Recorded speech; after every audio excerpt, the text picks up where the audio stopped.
చేయడానికి పగ కెట్లు తడిసిపోయి ఎంత బాధలు పడుతుండేవారు అని అంతా చూసినాము.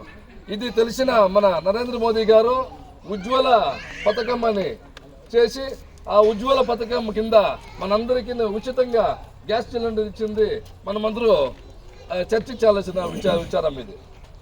అదేవిధంగా స్వచ్ఛ భారత్ పథకం కింద ఈ టాయిలెట్స్ ఇచ్చినారు కదా, మరుగుదొడ్లు. ఈ మరుగుదొడ్లు ప్రతి గ్రామంలో ప్రతి పేదవాళ్ళకి ప్రతి ఇంటికి దొరకాలని నరేంద్ర మోదీ గారు మాట్లాడేటప్పుడు వేరే పార్టీ వాళ్ళంతా నవ్వినారు. ఒక ప్రధానమంత్రి అయ్యింటి ఈయనకేమో బుద్ధి ఉందా, మరుగుదొడ్ల గురించి మాట్లాడుతున్నారు కదా అని.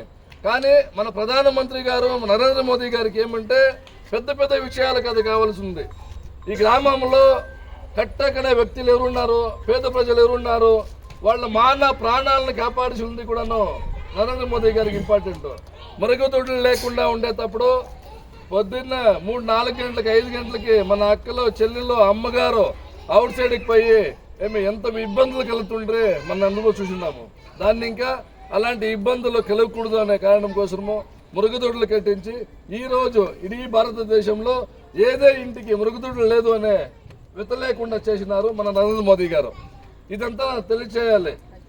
తర్వాత కోవిడ్ సందర్భంలో నరేంద్ర మోదీ గారు వదిలే వేరే ఎవరే ప్రధానమంత్రి మన దేశంలో ఉండింటే రాశులుగా శవాలు పడే అంత పరిస్థితి ఏర్పడేది. మన కాంగ్రెస్ అంతా చూసినాము ಯಾವ రీతి వాళ్ళు పనిచేస్తున్నారని చెప్పేసి. కానీ మన నరేంద్ర మోదీ గారు ఈ దీంట్లో కూడాను కరోనా వ్యాక్సినేషన్ వేసే విచారంలో కావచ్చు, జాతి భేదం చూడలేదు, యా వర్గం అని చూడలేదు, యా పార్టీ అని చూడలేదు. అన్ని పార్టీలకినో అన్ని వర్గాలకినో ఉచితంగా కోవిడ్ వ్యాక్సిన్ ఇచ్చి మన ప్రాణాలని కాపాడిండే అట్లా పుణ్యాతముడు నరేంద్ర మోదీ గారు అని మనం అందరికీ చెప్పాల్సి ఉంది. అదేవిధంగా ప్రతి సందర్భంలో కూడాను మన దేశంని ఎలాంటి హాదిలో ఎత్తుకోపోవాలి, ఇడీ ప్రపంచం మెచ్చేలా పోవాలి అని చేస్తున్న అభివృద్ధి కార్యక్రమం చేస్తున్నది నరేంద్ర మోదీ గారు. ఏదే భ్రష్టాచారం లేకుండా ఏదే అవ్యవహారం లేకుండా గవర్నమెంట్ నడిపిస్తున్న కీర్తి మన భారతీయ జనతా పార్టీకి చెల్లుతుంది. ఇలాంటి భారతీయ జనతా పార్టీలో కార్యకర్తలైన మనమందరము గర్వపడేట్లా విచారము. ఎందుకంటే మన మోదీ గారు కావచ్చు, మన మోదీ గారు చెప్తా ఉంటాకంటే మినిస్టర్ కావచ్చు, ఏదే అవ్యవహారం లేకుండా గవర్నమెంట్ నడుపుతూ ఉండేది మనకంత ప్లస్ పాయింట్ ఉంది. వేరే వాళ్ళకి ధైర్యంగా చెప్పనకైతుందా? చెప్పనే కాదు, ఒక్కొక్కరిది ఒక్కొక్క ప్రాబ్లం ఉంటుంది. అందువల్ల దయచేసి అన్నలారా అక్కలారా మనకి కొన్ని దినాల్లో మనకి అవకాశం ఉంది, ఇంకా 5 దినాల అవకాశం ఉంది. 10వ తారీఖు మన ఇక్కడి కాన్స్టిట్యున్సీకి మోదీ గారు వస్తున్నారు. తర్వాత 13వ తారీఖు ఎలక్షన్ ఉండే సందర్భంగా మనమంతాను ఈ 5-6 రోజులు ఏమి అవకాశం చిక్కింది, ఈ 5-6 రోజులని వేస్ట్ చేయకుండా ప్రతి ఇంటికి వెళ్ళాలి, ఏం పథకాలు ఇచ్చినారో ఇదంతా చెప్పాలి. ఇదంతా చెప్పి మనం అభివృద్ధిని ముందు పెట్టుకొని ఓటు అడుగుదాము. మనము అబద్ధం చెప్పాల్సిన అవసరం మనం లేదు. ఏమి చేసినామో డెవలప్మెంట్ చేసినామో ఆ డెవలప్మెంట్ చెప్పి మనము ఓట్లు అడిగే అవకాశం ఉంది బంధువులారా. మరి ఇంకొకటి, డాక్టర్ బాబాసాహెబ్ అంబేద్కర్ వారు మనకి రాజ్యాంగాన్ని ఇచ్చినారు. ఇది ప్రపంచంలోనే అందరూ మెచ్చుకునేలా బృహదాకారమైన లిఖిత సంవిధానం అంటే రాజ్యాంగం అంటారు ఇక్కడ. రాజ్యాంగం ఇచ్చినారు. అలాంటి బుద్ధివంతుల్ని పార్లమెంట్కి రాకుండా అడ్డుపడిండే పార్టీ ఏదన్నా ఉంటే కాంగ్రెస్ పార్టీ. ఇది చెప్పాలి.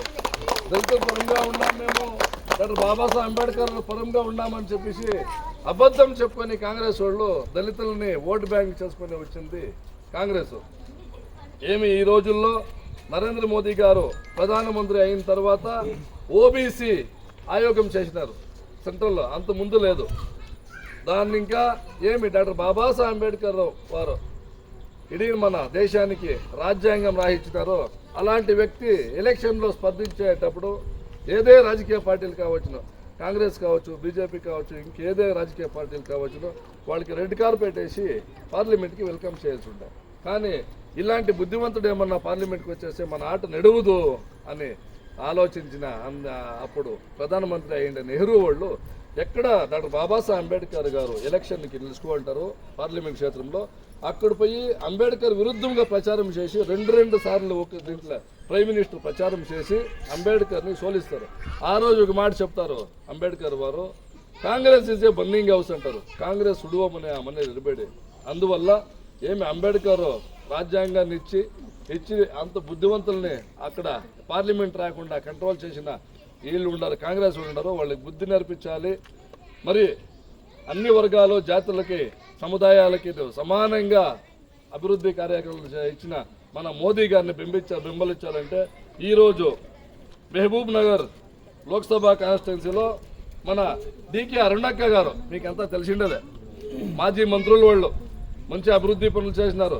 మరి ఇప్పుడు ఏమి ఈ ఎలక్షన్లో గెలిస్తే మన డికే అరుణక్క గారికి బీజేపీ గుర్తుకి కమలం పువ్వుకి ఓటేసి గెలిపిస్తే అక్కపై నరేంద్ర మోదీ గారు 3వసారి ప్రధానమంత్రి అయ్యడానికి చేయెత్తే మూలంగా మన లోక్సభ కాన్స్టిట్యున్సీకి ఒక ఓటేసే మూలంగా నరేంద్ర మోదీ గారు 3వ ప్రధానమంత్రి అవడానికి అవకాశం వస్తుంది.